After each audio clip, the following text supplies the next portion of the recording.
a different race, a different national origin. And I came to the realization that if you're an entrepreneur, you've got more in common with other entrepreneurs than you do your own family, because we're just a different breed of people. And it took me a while to figure out how to take a business, because this consulting industry is you sell brains and you manage calendars. So everything is around billable hours. And what we could charge for a day at IBM, a business owner might pay you in a year. And so the challenge has been then, how do you take that expertise and get it in the hands of the people who really need it, so that you're not poor, you're not doing it for free. On the other hand, they can afford it because they see the value in it, and you're not taking more money out of their pocket than you should. So I've been fooling with radio for like the last 6 or 7 years, because my thought was maybe we can coach, consult, and train by using radio. And, if you think about it, all you got to do is turn on the radio set. I mean, that's what it costs you. It's the time investment of listening to the show. And so that's where we are right now. Donna and I met last year. She was a guest of a show we did. She was good. And she said later on, I'd like to do this. And I was like, okay, let's get it going. So we started a new show in January, dedicated to sales, not knowing that we would be where we are today. So the focus of the show is reasonably prophetic. We have to change some of the things we're talking about because we're not selling in a normal environment. So that's kind of my background. Thanks, Bill. Maybe we'll go down. Cash, would you introduce yourself to us? Knew I was going to be the first one.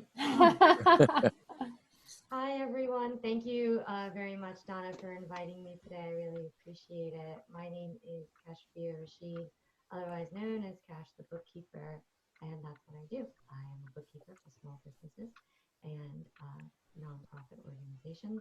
I help them automate their bookkeeping process so that they can spend more time evaluating their financial statements instead of putting them together. The CARES Act has monopolized my day today and my week this whole week. So what I'm really looking for is a break from that and just to reconnect with other small business owners and to talk about and hear about what kinds of concerns they're having. I'm kind of isolated in my office. My 5-year-old doesn't have very much to offer as far as small business owner tribulation. And you've been in your place since the 13th of March. I have. Yeah. Yeah. And I usually have a lot of brainstorming activities during the day, about 5 days a week of it in the office. So, yeah, so I'm kind of missing all of that. I'm really looking forward to hearing everybody's ideas. Nice. Good to have you, Cash. Thanks. Blondina. Yes, hi. So I have 12 years experience as a coach. I'm certified through Tony Robbins as a strategic coach intervention, and also like Donna, I'm also involved with the John Maxwell team. I do coaching as well through there, also speaking.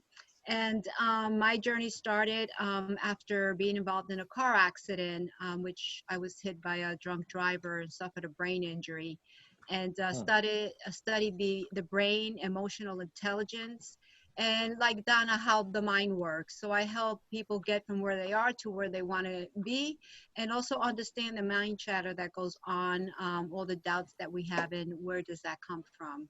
So that's basically my specialty and what I do, and I love what I do. And Londina, awesome, thanks. What's something you'd like to take away from today? Today, I want to see what everyone has to share, and just one new idea, and one new get to know one person. Perfect. Good to have you. Richard, you look like you're unmuted. Would you like to share a little bit about yourself? Am I unmuted? Yes. Okay. So, and we had a chance to talk a little earlier. Yeah, thank you for calling me. Yeah, so my background, I started in corporate America. Then I got somehow into the real estate business and owned a very large real estate company with 2 other partners. And then I transitioned out of that and got into Legal Shield, which is a subscription-based legal service for businesses and families. And my interest in this group is, as I mentioned to you on the phone, is I was one of the founders of the group. It started probably 7 or 8 years ago by Mark Deutsch and Shirley Crawford. Shirley Crawford was the assistant at the time at BizWorks, and we had a huge number of people, 900 people, but we had meetings at BizWorks on a monthly basis and would only get 30 to 40 people. So it sort of petered out because the expectation was we could engage a lot more than 30 or 40 people. So perhaps at the time, the meeting idea was a good idea, but perhaps this will work better because it's easier for somebody to get on a Zoom call than it is to show up at a meeting, especially obviously now. So, so I'm very interested to, kudos to you guys for re-energizing this group and not letting it die. We thought about from time to time to do that, but I think your energy is a lot better in terms of reigniting this whole group. And obviously you and Bill are in a position where that will also be a benefit. So, so anyway, that's my story and I'm sticking to it. Great. Well, thanks, Richard. Appreciate you being here. Is it Letitia? Letitia, you had it right. Thanks, Letitia, okay. I'm actually here with Tanner and Richard. I work with them together with the BizSource group that Richard just gave you a rundown on.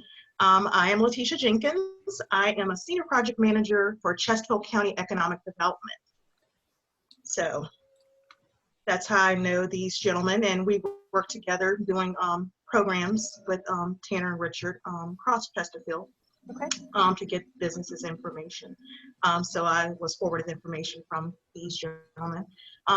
We're still doing business in Chesterfield County. If any of you all are Chesterfield residents, we're here to still assist you in any way we can through your business to connect you to resources, as well as other government functions that you may still be in need of to conduct your business. So I'm here to listen and here to assist in any way I can. Great. Well, it's good to have you. And if you have the pulse of any of the Chesterfield County businesses or Chesterfield businesses that you want to have input or ask questions in their stead, feel free to put that on the table for us tonight too. And we can brainstorm. You can have it bring back. Sure will. Thanks so much. Yeah, you bet. Good to have you. How about Ann? I have to unmute you. Let me unmute you real quick. There. Hi. This is my first time with this group. However, I worked with Tanner quite some time ago. I own Edible Education. We are a children's cooking school, and I've been in business for 9 years. And then 3 years ago, we launched a product nationally that, we sell to schools, hospitals, libraries, everybody that's closed. Yeah. Yeah, it's a challenge, isn't it?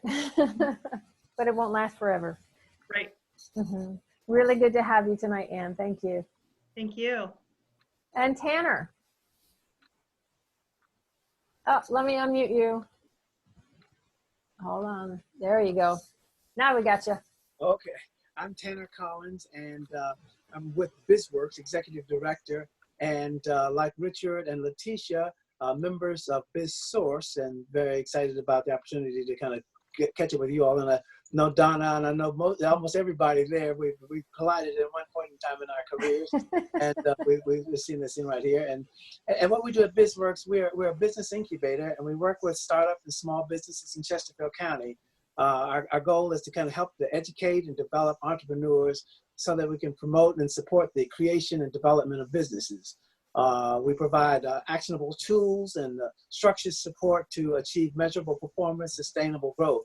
So we're very much involved in trying to see what we can do to help businesses right now understand where they are and try to figure out what can we do about where we are and try to help them figure out some solutions so that they can be successful when this is all over with. So that's kind of what we do. Excellent. Well, good to see you again, Tanner. It's been Good a seeing couple you of again. months. Yeah. Yes, it's been quite a while. Yes, ma'am. Yeah, glad you could come. All right, so now we have our little cohort together. We've gotten to know each other a little bit. And what I'm going to do is turn it over to Bill, because Bill put together, if you haven't had a chance to click the link, but he put together some really good talking points and thinking points, I think, for our discussion tonight. So, Bill, off to you. Can they see my screen, or do you have to switch it over to me? You should be able to show your screen. All right. Oh, no, but wait. But wait, there's more. You sound like Popeil. Yes.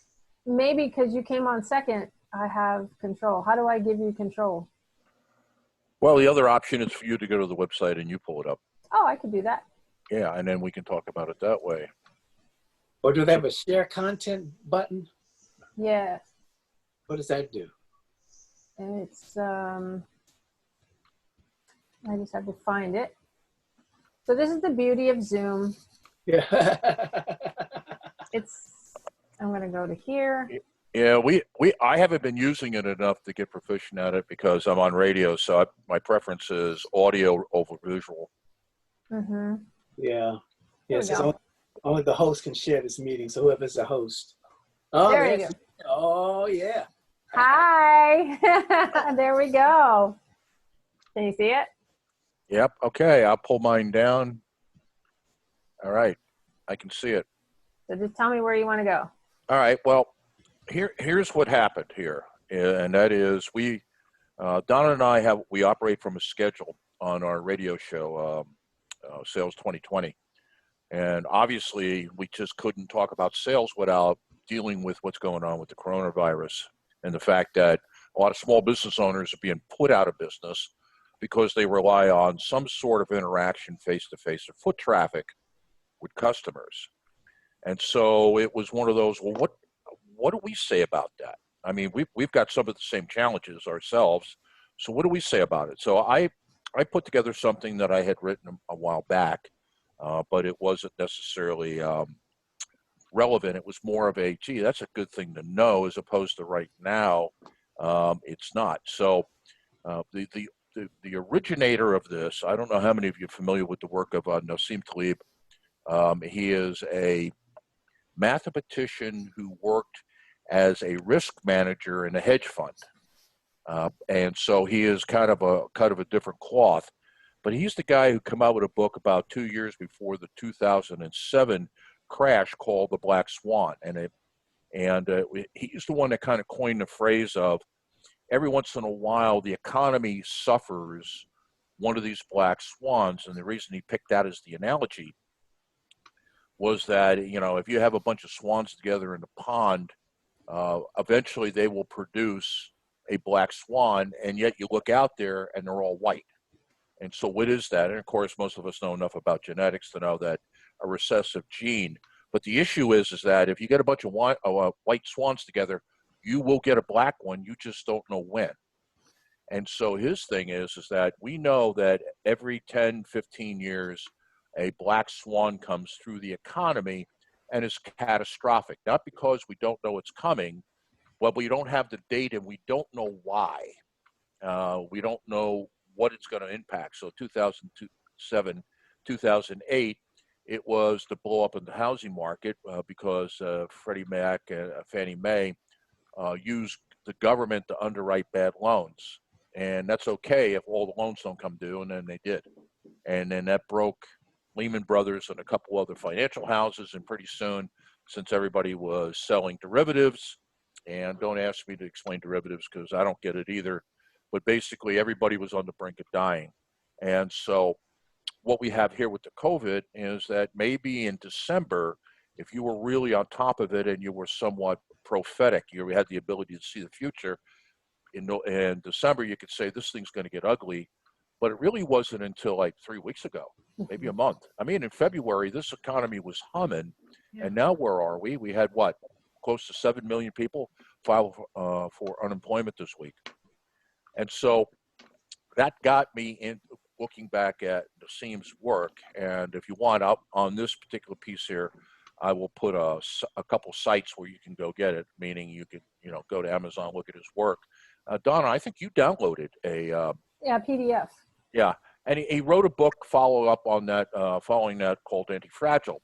And so here is the way I wrote this was a little bit tongue in cheek. I said, most business owners don't want to hear too much about theory. So here I got 3 bullet points on theory. Number 1 is that there has been and always will be catastrophic events that occur that will happen because they always do. You just don't know when and where, and you don't know what impact it's going to have on you or your business. Number 2 is that all organizations or businesses operate on a spectrum from fragile on one end to anti-fragile on the other. And he coined the phrase anti-fragile because there was no word to describe what he was talking about. So a fragile company, just in normal terms, is a company that is one mistake away or one unplanned event away from going out of business.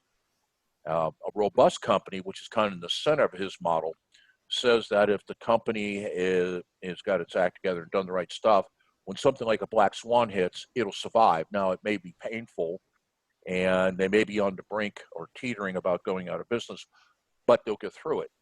And on the other end, he said, and then there's the rare companies that when this happens, they prosper in these bad times.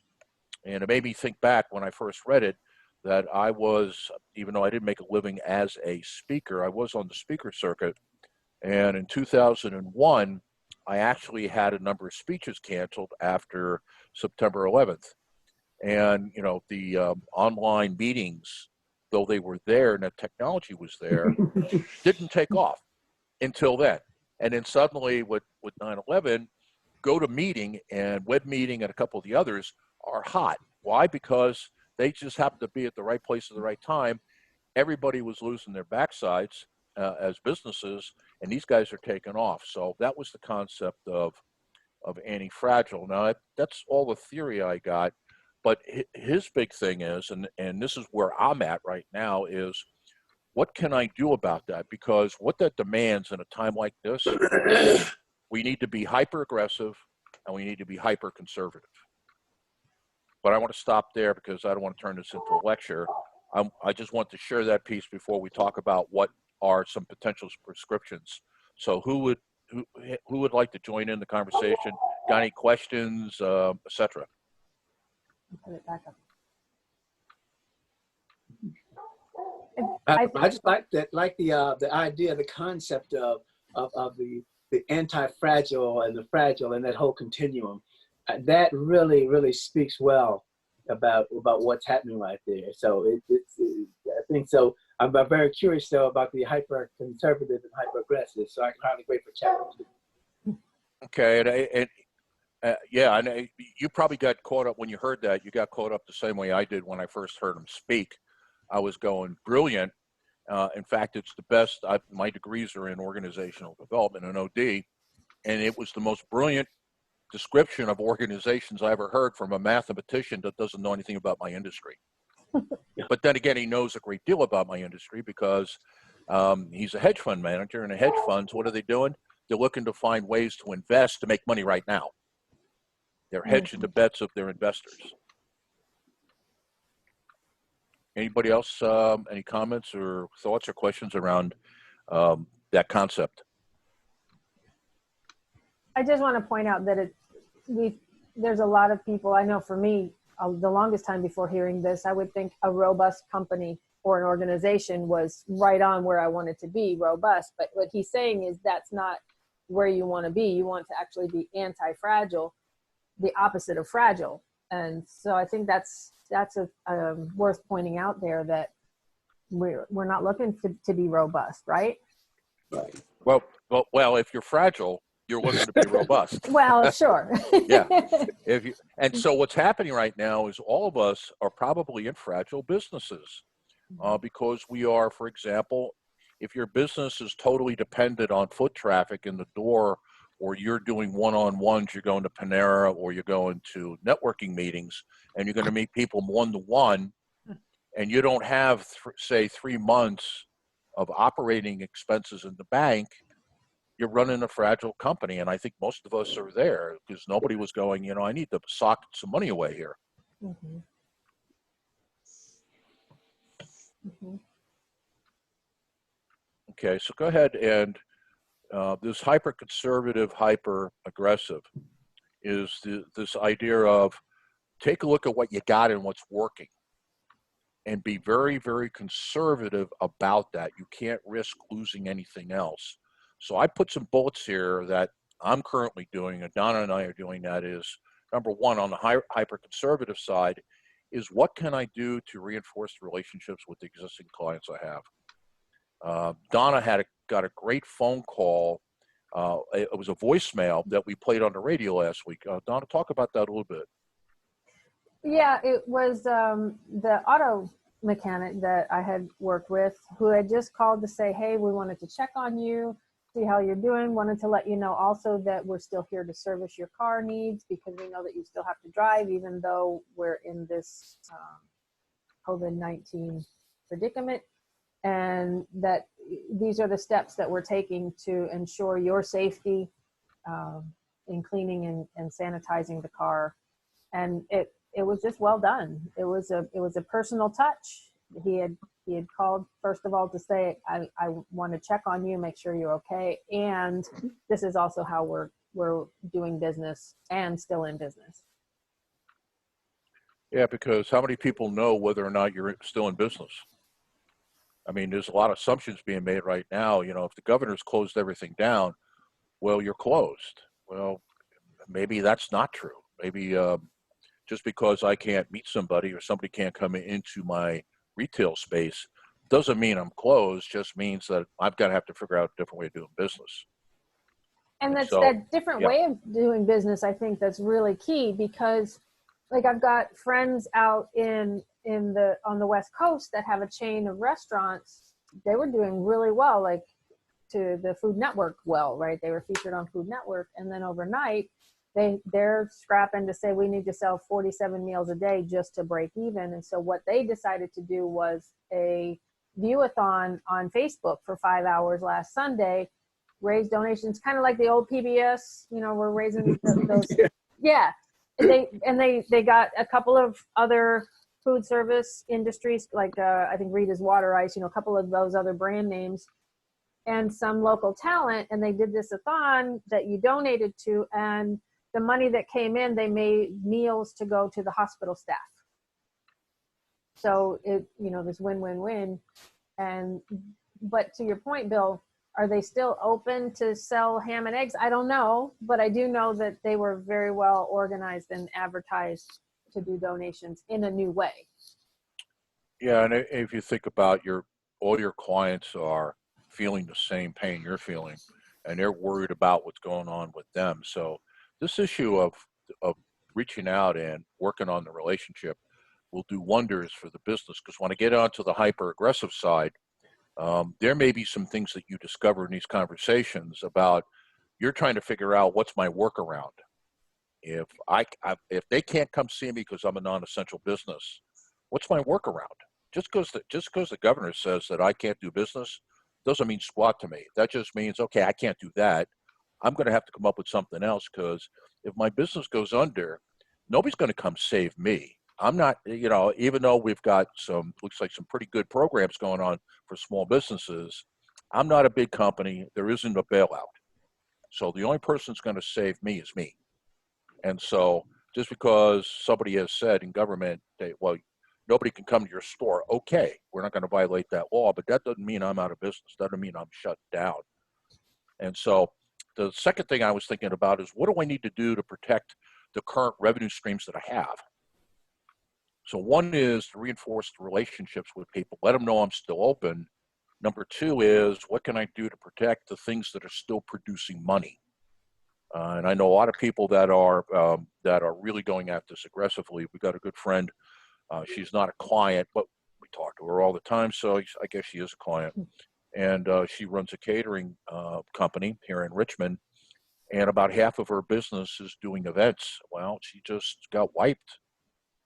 So what is she doing? She's increasing her catering business, and she's doing that. And then people that work with her, who are, you know, part of her staff, who she wants to keep employed, she's now got them driving, doing delivery or driving for other restaurants that she knows, and she's actually providing some other restaurants who couldn't keep their cook staff. So she worked on her relationships. She found other ways to work, and she's not going to get rich over this. But when this is over, let's say in 30 to 60 days, her doors are going to be open, and she's not going to be hobbled. Yeah, so it's just, I think about sustaining. What really impressed me with my friends in the restaurant business is they knew their number. They knew 47 meals a day was what we need. Anne, is that speaking to you? Yes. So in March, a lot of our revenue is summer camp revenue, but because, well, hello, Lily, because, you know, people still don't know what summer looks like. We are down 14 grand for the month of March in camp revenue, you know, futures revenue. It's something. And that's just here. So I've gotten some good ideas, but basically my clients are closed. I mean, school systems, library, and I'm dealing with, you know, all across the country. Everybody's closed. How do I tap into that? I mean, I can send emails. I would assume they're reading emails. I can send a newsletter. I'll send a newsletter, say, hey, because my manufacturer is part military, so they're essential. So I can still build my product to sell. Right. What is your product? We sell portable teaching kitchens. They're $10,000 complete kitchen on wheels. So instead of having a home ec class, you just roll a kitchen in. And so dietitians use it to teach, you know, diabetes patients, schools from elementary through universities use it, food banks use it, libraries have it. It's kind of like the new 3D printer community gathering tool.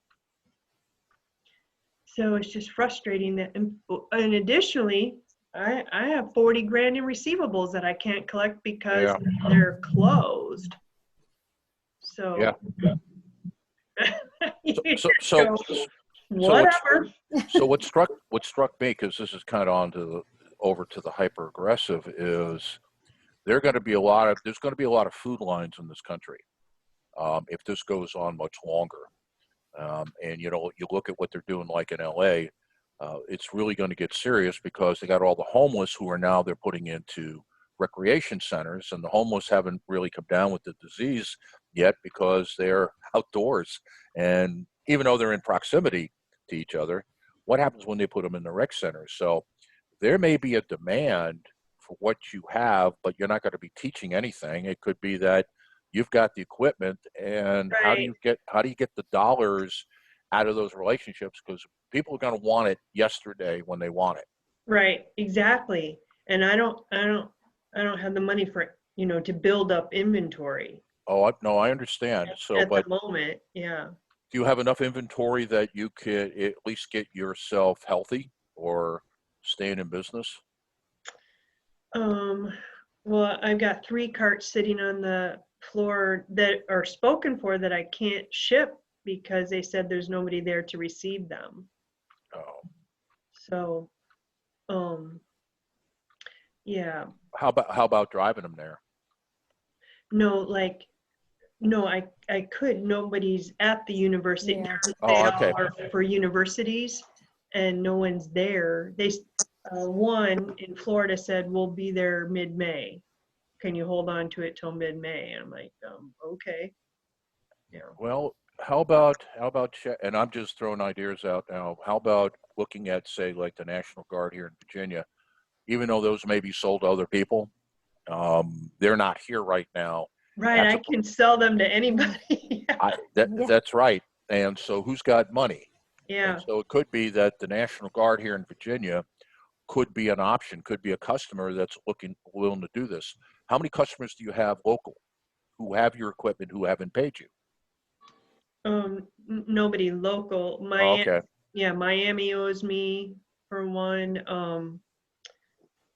Who else owes me? Well, Rappahannock, they said they're sending their check April 16th. And who's my other one? Yeah, mostly Miami owes me the most money. Hmm. Because Cash, I was just, did you go want ahead, to jump Donna. in, Cash? I saw you came back and did you? Sorry. I was listening and thinking and thinking and listening. Are you open to some type of financing or some type of loan, even though it's short term, just so that you can up your inventory so that Sure. Yeah, I think banks will be working with all of us, you know, in this kind of a situation. You know, because the general sales process is usually 3 to 6 months because it's always on purchase orders and whatnot.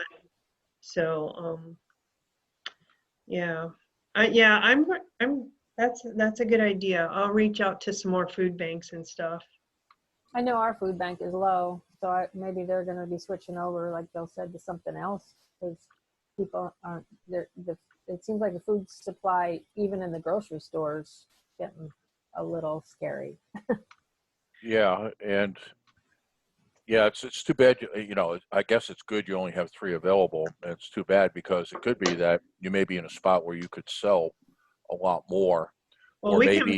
can build them. We can build 6 a week. So, Well, yeah. well, then that may be a place to at least take a good hard look, because if you can build them quickly, there are people who are going to have money right now to get this done because the government is throwing money at it. And, you know, politicians, the last thing they want is to be guilty of something that didn't happen. I mean, the recriminations have already started and we're not even in the middle of this yet. So who's got money that you can reach out to? Because go ahead, I'm sorry. That's okay. I know, Cash, you've been doing a lot with the government programs that are coming out. Do you have a place to send us to take a look at that? No. No Not government yet. website yet? No, the things changed in the last 12 hours or so, and I'm still trying to catch up. But for Anne, you know, so if I understand it, your product is a mini kitchen. Yes.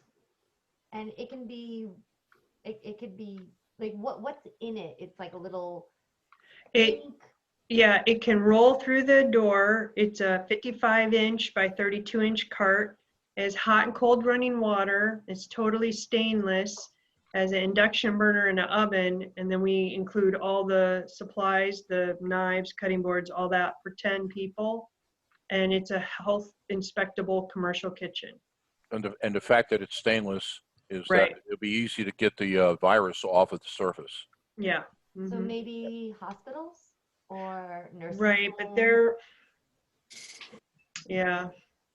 Because as, you know, I mean, the hospital workers, obviously, they're going from like floor to floor to floor to floor to floor. And the last thing I remember about being in a hospital is, you know, they always have these carts going around with the food. And, you know, I'm thinking in my head, well, with the virus and everything, and, you know, maybe it would be great if they had that option to just stay at that floor. And they're not moving the carts from floor to floor, area to area. And when you're thinking about people who have a lot of money, a hospital is a good one, right?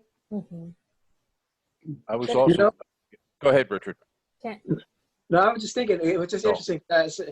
You know, I'm seeing about how, because you mentioned the National Guard and whatever it is, but if you think about it, the National Guard and all these people now, they are now taking these, creating hospitals out of places that were not hospitals before. So that might be the answer, you see, or an answer. So it might be, like you said, the National Guard or whoever it is who is responsible for these camps and whatever it is.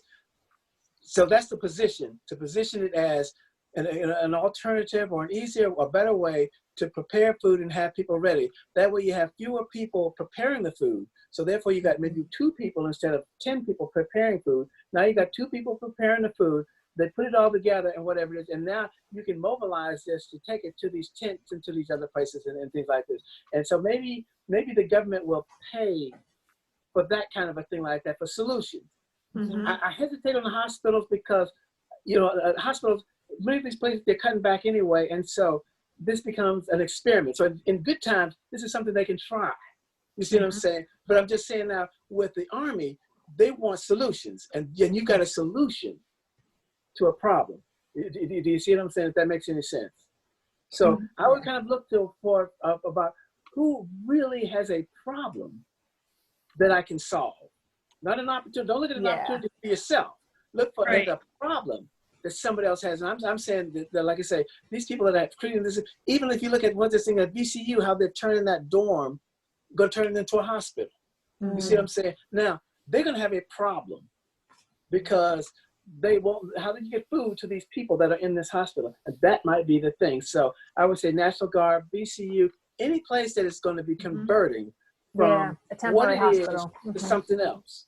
You can help with that conversion into that space. Yeah, Just, I'd also, I think you're dead on. I think I would look at the Highway Patrol because they're probably going to have the burden of state enforcement.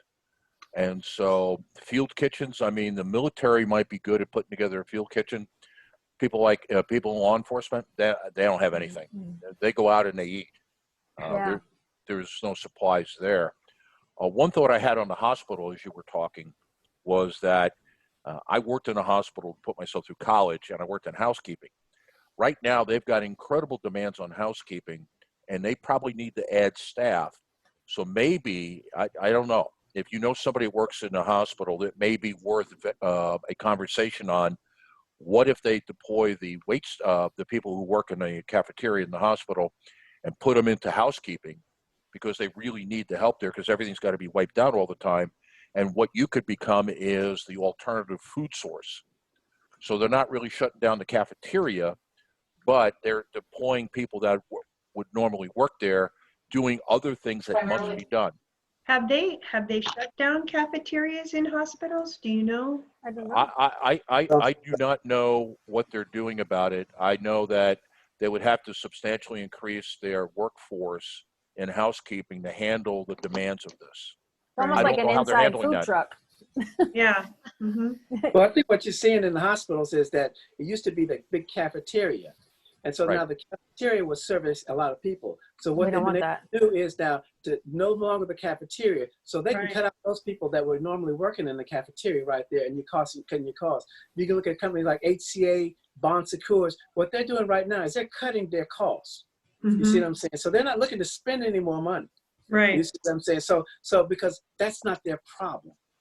You see what I'm saying? That's not their problem. You see, you want to work with a problem that you can solve. And again, you see what I'm saying? And that's why I would say is looking at those things right there would be more of a kind of a what's happening right now that you can take care of right now, that you can say, hey, look, let me put 10 carts out here and I'll show you how this thing works. These are some really awesome ideas. I love it. Anne, are you getting some ideas? Yes, thank you. Yeah, good. Also, I wanted to say, I posted a link. It's called covid19relief.sba.gov. You can get online and apply for that loan. It's up to $10,000 that you'll get, and you get it within 3 days. So fill out the form. And that's what Cash 3 days. So if you're a solo entrepreneur, you qualify. Yeah. Cash has been spending a lot of time on this one here. She's got something to say. Yeah, I know of people who already received the money, and nice. I put the application through today, and it was accepted. Good. Not that I'm going to get the money, because I know on that PPP, Bank of America today between 8:45 and 5 o'clock got 85,000 applications. Yep. 85. 1,000 applications. So again, you know, yeah. You apply for all of them and get in there and get it as quickly as you can. I look at it this way: if you don't apply, you'll never know. But You'll never get if it. you apply, You'll you're in the game. You have You're a in the chance. game. You're in the game. I know. Well, Even we're and not also, we're applying. You hit yeah, and also is you don't really have to worry about the payback, because if you're owed money, you're eventually going to get paid. That's the issue, is not whether these people are good for the money. You just don't have it now. And so a loan from the government, by the time you've got to pay it back, you got all your AR in. Mhm. And so it's going to be a nominal fee if it's anything. Well, I think what's good here is that if you look at the other 4 bullets about being hyper progressive, this is exactly what we're talking about. So let me hit on a couple of those bullet points and see Can what I else ask it one question stimulates. before Yeah, please do. we move on? Hey, Please and do. on the accounts receivable, who owes you money? Is it like Uh, state or counties? Miami, it's Parks and Recs, and Okay, then good. it's Have you ever talked with a factor? Because what they is a long time ago. Yeah. yeah, you might want to find one that might buy those receivables. Okay. Yeah, it's that's a good conversation. You might want to think of somebody that might want to buy some receivables from. So, Okay. Yeah, so fund you I'm up to done. do that. Okay. No, Say but that again, Cash? I'll put it in the chat for Anna. Okay. all right. Good, good. But Tanner's right, because it now I don't know in the conditions right now. Let's go back a month. It would cost you about anywhere from 2 to 8% on your money to get paid in 24 hours. So it's worth having that money. That let's say it's 8% charge. It's worth having that money right now. Let me hit on a couple bullets because we've talked about these. One of the things that on the hyper aggressive side is that as you're talking to your customers, as Tanner was talking about, one is you're trying to keep your relationship with them, but also you're investigating, going, is there something that we're good at that the customer needs, that it's not necessarily anything that we currently sell, but it's a competence that we have in the company. And so that's one area. And so, you know, we've already hit on a couple on the carts, but also you have the ability to assemble something. So maybe you talk to a customer who has, no employees, they've all left, and they assemble stuff. And even though you're not assembling kitchens, maybe you can put people to work and get them paid. So you're good at a few things. It's just not necessarily just about the products and services you offer. There's core competency you have as you talk to the customers. Is there anything that we could do, anything we could insource from a customer so that I could keep the doors open? Anything that are, as I look at my offer, and I guess I kind of hit on this one too, is, anything that I can offer them that we're really good at, to say, hey, we do that. The third thing is to take a look at the value chain, meaning that, your customer probably has 4 or 5 players who are servicing them in some way that is associated to what you're doing. If there's, even if you don't have a relationship with them, it's a common thing. Could you now do a deal with some of these other businesses who are in something compatible, to where you can kind of outsource back and forth, and again, get a little revenue going, keeping people employed and keeping the doors open. My friend did is that she had a relationship with a rental company. They were dying because nobody's renting, so now she's got her wait staff not driving cars. They're renting vehicles at a lower cost because the rental guy's going, any money I got coming in is better than what's going on right now. Yeah, I was going to say too, Tanner, with your BizWorks, that sounds like something that you might be able to be orchestrating with some of the entrepreneurs there. Correct. Yeah. Because it's kind of good news, bad news, but we're kind of in the middle of a thing we're calling BizWorks Academy.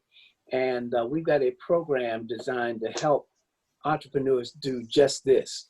To how do you reinvent your dominating market position?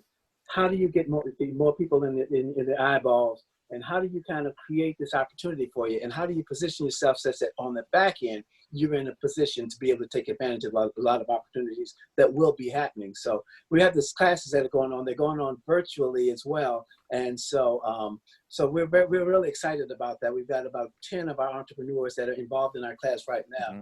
And one guy, he was 2 weeks away from closing his business. And we showed him a way in which he could rethink the way that he's approaching his clients and his whatever it is. And now he's well on his way. What And was so, the change for him? Again, he was changing his conversation. Number one, he had a product, and he was changing the way that he presented that product. And so the way that he was looking at other people who were, like you said, along that chain. And so he said, identifying people along this chain and how I can do it. Because sometimes he was trying to sell it to the end user. And so we were saying that before it gets to the end user, there's certain parts along this chain that it kind of comes to. So why don't you look at the parts of the chain and sell to the chain? And so he says, oh, wow. So I don't even have to wait until everything is done. I can sell this today because nobody's going to wait until this thing. It says he's got a cherry on the top product.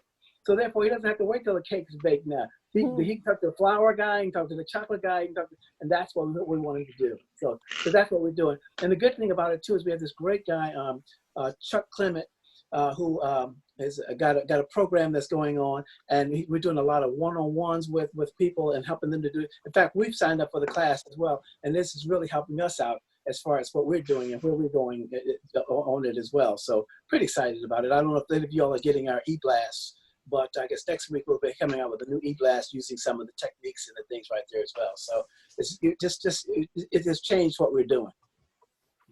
Tanner, it sounds like that, I'll use this term. I don't think it's appropriate, but you could be the center of bringing small business together and being the matchmaker. Oh, absolutely. In other words, you have all the contacts. You have the smarts for it. I mean, like business dating. Bring everybody in and saying, look, if you're trying to keep your businesses open, come in and see us because there's a deal here. I don't know what it is. Yeah. But if you come in and talk, there's a deal here. Correct. Exactly. And that's what we're doing. We send it out to we send it out to 1,500 folks every week saying, hey, look, come on in, come on down. That's what I want to do. Just get everybody on the list and just have them just look at it. And we're even offering a free opportunities for people to see it for free so that they can kind of take a look at it. We're going to do this. Tanner, we can help this. We have a guest on next week, don't we, Donna? Yes, we have a guest. Which one are you talking about? Our live show next Thursday. Yes, we have a guest. We have a marketing guest. We're doing the third quarter marketing. Is that the one you're thinking of? That's right, and he's Patrick McFadden. If anybody knows Patrick.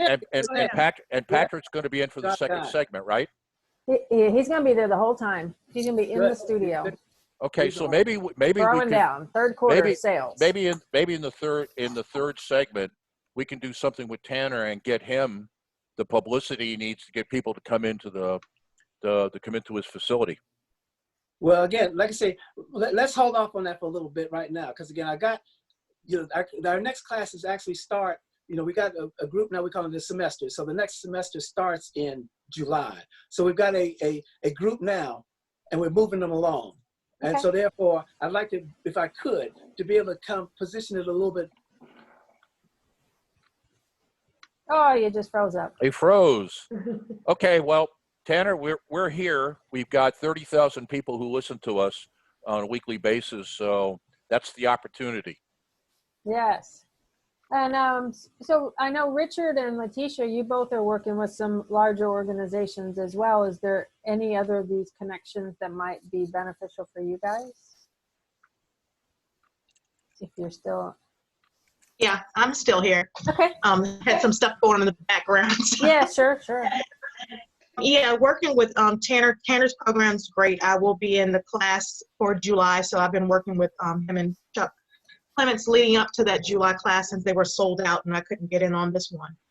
So I'm looking forward to that. Chuck offers a lot of great information that's easily understood and very approachable, so you feel comfortable with what he's how he's taking the class along with the information he's providing.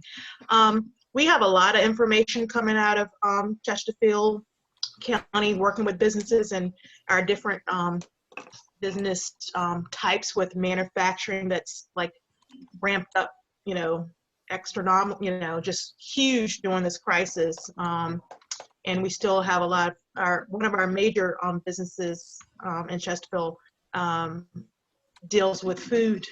So we have a lot of food businesses such as Sabra and Pepsi and Marichon and all of those. So a lot of our manufacturing still going strong right now, unless something else happens, which happens every 10 minutes that could stop that. But we're here and moving those along. We still have businesses expanding. We have businesses that are looking for employees. So we put that information out. I'm sorry, say that again, Donna? You're hiring. Yes, we have a lot of businesses that are still hiring. So we try to put all of our information on our Chesterfield.gov site because that gets most traffic because that's where everyone's going. So if you go to, our Chesterfield.gov and go to the COVID-19 section, you'll have our economic development information, as well as, we do our tweets and social media as well to let you know what's going on. So if there are, folks in your family, we have a lot of folks in our family that are laid off or furloughed, we have all that information to kind of get them connected to those resources, as well as some of the businesses that are requesting information from us to put you in contact with those resources as well. Excellent, excellent. So I can go ahead and put your Chesterfield.gov link on our social and put that out as well, that you're hiring, and maybe see if that can help some people. Thank you, Donna. Yeah, you bet. You bet. How about you, Richard? Yeah, the thing that, can you hear me? Yeah, sure. Okay, so the thing that I would like to see is to be able to use the meetup group, which you said has about 800 people. So that, as well as the radio, the 30,000 people that listen to your show, to get the word out about this BizSource group that are nonprofits like Letitia, SCORE, SBA, have a couple of those people on the radio show talking about the services that they can offer small business people, just a conversation even on what's going on, all these things that are available to them that they may not even know about. Everybody's in the stage. I mean, I'm an active member of the Chesterfield Chamber, and the chamber is reaching out to members to just find out, how they are, just to say, hey, we're here to help you if we can. And they're delivering resources to do that. But the conversations they're having with some of these business owners, where the business owner is crying on the telephone because they don't know what to do. So here's a perfect opportunity to get the word out about these resources that are available to them that might be able to help them in some way. So yeah, I think that's a great idea, Richard, and definitely a two-way street, because what Bill and I are doing as well is offering resources out there. So I think now more than ever, entrepreneurs, small businesses, and the people on this call tonight, the influencers, we need to be promoting each other and coming together so that we can get businesses stabilized through June, past June. I think June 10th is, it's a date that the governor set, but you don't just walk out the door and everything is all sunshine and roses. It just doesn't happen. It's got to build that momentum back up again. So this is gonna go on for a little bit longer, I think, than just June. Well, the businesses have to be able to take advantage of the fact that the economy's turned around. I mean, if they're flat on their backs and they're out of business, for them it doesn't matter. Mm-hmm. Mm-hmm. I like the idea, and there's something we can do here. I mean, we have, if you look at our radio show, we have 3 fundamentally 20-minute segments. They're like 18 minutes because we've got commercial things we got to do. We can donate 1 segment. And so now the question is, what do we do with 18 minutes? And we don't have to have an answer tonight. I put it in the chat. I put that comment there, but maybe what we do is, and that was a great comment about maybe we link Meet Up with the radio show. Mm-hmm. Yeah, there's some powerhouses involved right now that I think coming together will make a difference. We just got to think about how to do it smartly. So what have we Okay. not talked about yet that still needs to be talked about?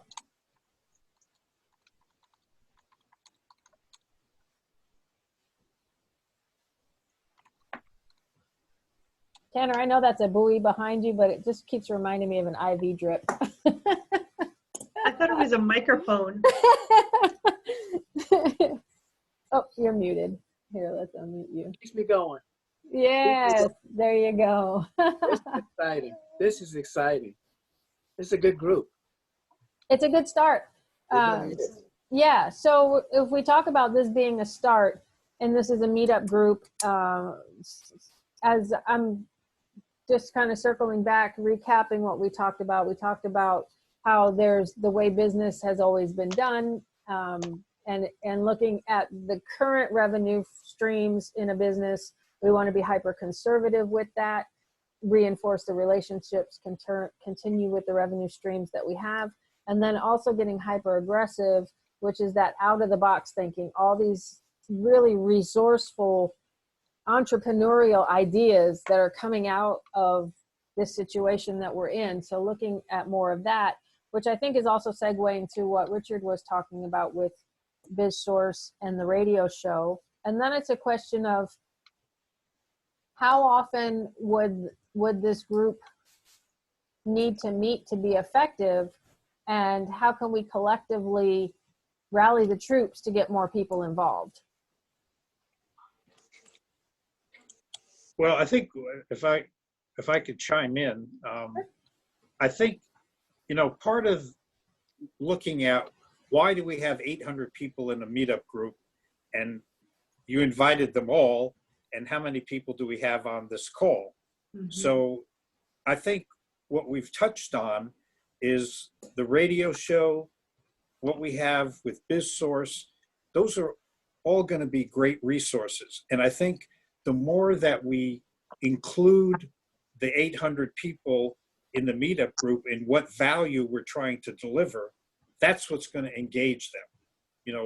It's sort of like, what are you doing for me to help me in my business? Whether you're just starting a business, maybe not right now, but your intention is to start a business,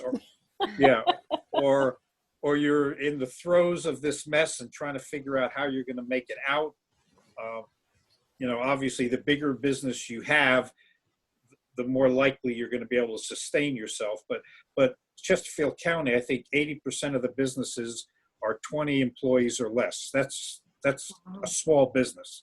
So how are those people going to make it out? So I think the value that we all bring together and unite the meetup with the radio show and whatever other connections we can make, I think that's going to make this a powerful group to help the entrepreneurial community. Well, we ought to give it a shot, because we've got resources, and we've got we got the bully pulpit, we got the microphone, and we might as well use it. I mean, one of the things we've been trying to do at the station is to program what we call solutions on demand programming, and that is more and more of our programs are what people who are listening to the station are saying, hey, I'd like to hear more of this. This is a great opportunity to do it. Mm-hmm. So then it sounds like there's a lot of head nodding, and there's an agreement that there's a value to coming together. We did some brainstorming tonight, some on specifics and some on larger, bigger picture. So how often does the meetup group need to meet to be effective? And by meet, we're going to be meeting like this for the foreseeable future.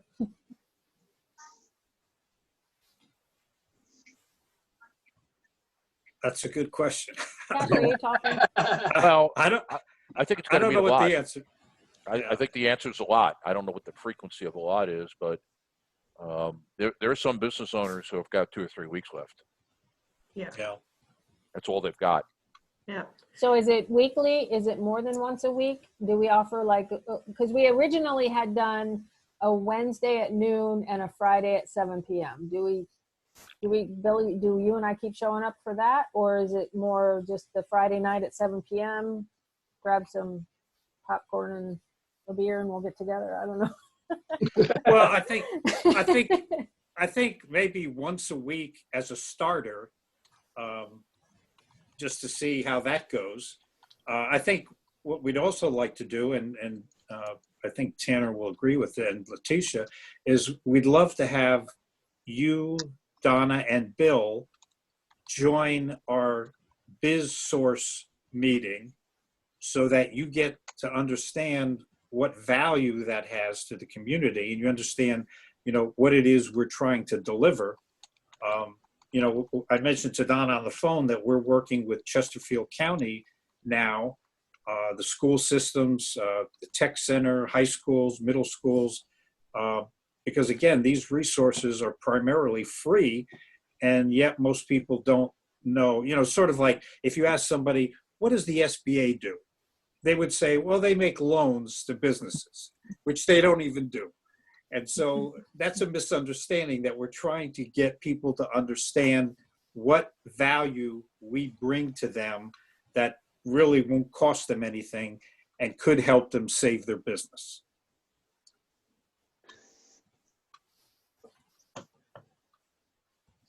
I'm nodding my head. I'm thinking about who else we could get involved in this. I don't know who's running the SBDC there. That's housed at VCU. I don't even know if they're open, but that's also another possibility, the Small Business Development Center. And there's more than one in this area, isn't there? There's Isn't one there in one down in Petersburg. Yeah, I have a connection there. Yeah. Well, you know what? We happen to know the mayor of Petersburg, don't we, Yeah. Donna? We do, Sam. Yeah. So, yeah, I think he's a guy to get to jump on board this too.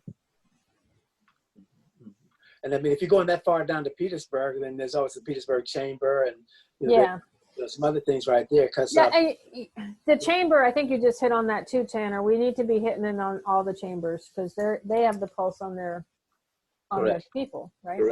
Correct. Yeah, and actually, the Chesterfield Chamber, they're turning everything that they're doing into helping their members survive this. They're pulling out every possible thing they can do, offering resources, offering webinars. So even though they are limited in a sense to their members, I think we need to reach out to Danielle and just, talk about what we're doing and see if that resonates with her as well. Yeah, and the same is true with John Brandt at Colonial Heights, Thaddeus Huff down in Petersburg. We've got Becky McDonough over at Hopewell Prince George. Bonnie at Goodsland. Mm-hmm. Well, also a player in this is that we've done a lot of promotion on the radio station for the Virginia Chamber. So I'm sure that Barry Duvall would be more than happy to lend a shoulder to this. That'd be great if he were like a guest speaker. Maybe he could be the draw. Yeah. Well, if you want, I can't get him tomorrow because I don't have his personal number. But I'll call Barry on Monday. He's got a lot of airtime from me. He'll take the call. And I'd like to welcome Nicole to our meeting today. Welcome, Nicole. You're welcome to unmute if you'd like to say hello. We're just brainstorming now on ways to help keep businesses in business. So welcome. Hello, everyone. Hello. Would you like to tell us a little bit about yourself? Sure. I am a local realtor here in the Richmond and Tri-Cities area. So I specialize in residential properties, buying, selling, and investing. And I also have a business consulting firm, a credit consulting firm. So I assist individuals with building credit, education on credit, and repairing credit. Welcome. Good to have you. Thank you. So I think these are some great ideas. I love ideas, but I like action more. So we talked about meeting on Meetup. Does the Friday night at 7 p.m. seem to work? Yeah, during the virus, it works. Yeah. Well, and that's going to go for a couple of weeks at least. Oh, that's funny. Mm-hmm. Yeah, because when we did this, I was going, who's scheduling a meeting at 7 o'clock on Friday night? Then I remembered, oh, yeah, that's right. I got no place to go anyway. Yeah. Yeah, you're welcome. I gave you something to do on Friday night. We can all get together. All right, so I can schedule some more Friday nights, 7 p.m. Do they need to be themed or just coming together to brainstorm? Well, one of the reasons why I came on is I just wanted to hear what other entrepreneurs were going through. What does it feel like for everybody else out there? So that we don't have a sense of, oh, we're in this by ourselves. Yeah, community. Mm-hmm. So did you get that? Do you feel that? Yes, absolutely. Yeah, we're all up a creek without a paddle. Hello, Rona. Yes. All right, good. So we'll get these, I'll get these booked for the Friday nights then. And when I get these events scheduled, then Richard, you'll send it through your network. Tanner, you'll send it through your network. Leticia, you'll send it through your network. Yeah. Yes, I will. Awesome. Because it doesn't have to just be the meetup, I don't think, at this point. Mm-hmm.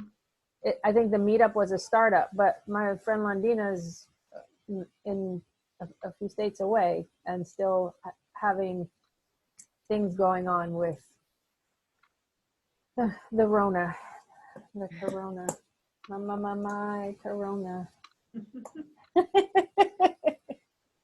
I'm getting silly. What else have we got to talk about tonight?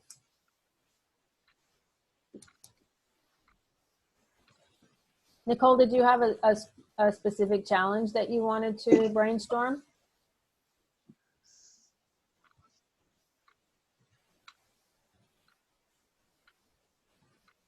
Sorry, I was trying to take myself off mute. You're fine. I was just kind of interested to see what everybody else is doing right now. You know, we've had to make some changes in the way that we're practicing real estate. To an extent, they are still considering real estate essential personnel. So we're still actively selling and showing clients and listing properties, but we have had to make some adjustments in how we're doing that with some of the people who maybe don't feel comfortable with going out with everything going on. So we're adjusting to doing virtual tours, things like that. And then for the ones that are still comfortable with going out, we are still doing private tours. We are limiting the tours to just the individuals who are going to be on the contract or making those financial decisions. And then we're also taking the precaution measures that the CDC has put out there for us to take. So as of right now, I haven't seen a lot of decline in my business. I'm still actively working, but I also know that that could at any given time change. And so I'm just navigating through that process and just trying to find additional ways to be a service to my clients. Some of the things that I have been doing is sending videos to my clients, just figuring out, just making sure that everything is okay, that they're okay, offering any kind of form of help if there are any form of assistance that are needed, not necessarily reaching out to sell real estate, but reaching out, number one, to be top of mind, but number two, to also just make sure that if any of my clients are in need, that, you know, if it's something that I'm able to assist them with, that I'm here to assist them with. And then just providing some additional information to them as well.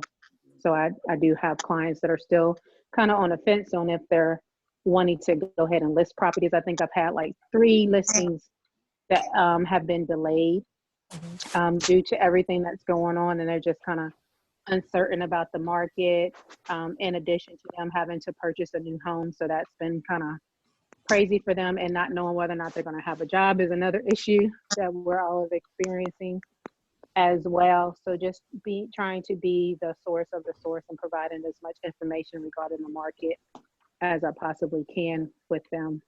And just brainstorming on other ways to be able to utilize, in the real estate market, there are just so many different ways that you can be able to run a business. So just looking at the different ways that I might be able to branch outside of just the residential, the selling part of real estate. Excellent. It's good to hear that you're still able to do your job, and that you're getting people who are interested in that, the outside the box thinking. You know, I like that you're being proactive, thinking about where the market might be headed, and where this, you know, right now you can show. What kind of things are you thinking about if you can't actually show? Just the virtual tours? Yeah, I've done some of those already. So virtual tours is kind of the main thing if we can, or FaceTiming if clients are not comfortable with physically going. And I'll do either the virtual tour if there's not one already available online from the listing agent, or doing a FaceTime with them. Excellent. Well, I appreciate you coming on tonight and sharing. Is there something specific that we can help you with?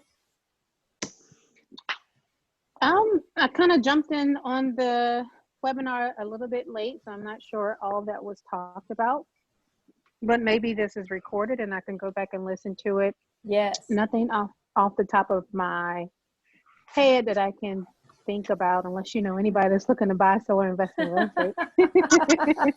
Okay, excellent. Well, we'll put that out. It is being recorded. Okay.